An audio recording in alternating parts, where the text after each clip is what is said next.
Hey guys, আজি এটা বহুতেই সহজ চেৰি ডিজাৰ্ট ৰেচিপি লৈ আহিছোঁ। সকলোৱে অতি সহজতে এইটো ঘৰতে বনাব পাৰিব। ফাৰ্ষ্টতে আপোনালোকে মই চেৰি গুটিখিনি আঁতৰাই লৈছোঁ।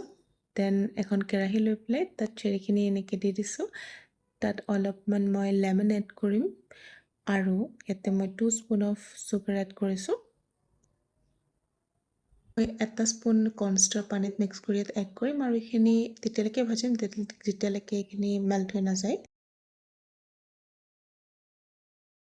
দেন এটা বাউলত মই 1 কাপ ময়দা দিছোঁ, আধা কাপ অ'টছ, 1 কাপ পিছি লোৱা চেনি, অকণমান নিমখ এড কৰিছোঁ। তাত মই 100 গ্ৰাম বাটাৰ এড কৰিম আৰু এইখিনি মিক্স কৰিম এনেধৰণে।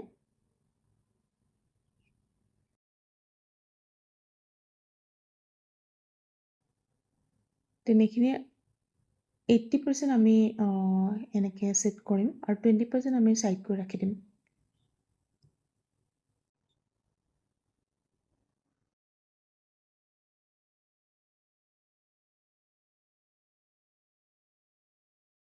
বাকী থকাখিনি আমি স্প্ৰিংকল কৰি দিম এনেকৈ। দেন আমি এইখিনি বেক কৰিম 180 ডিগ্ৰীত for 15 minutes and it's ready.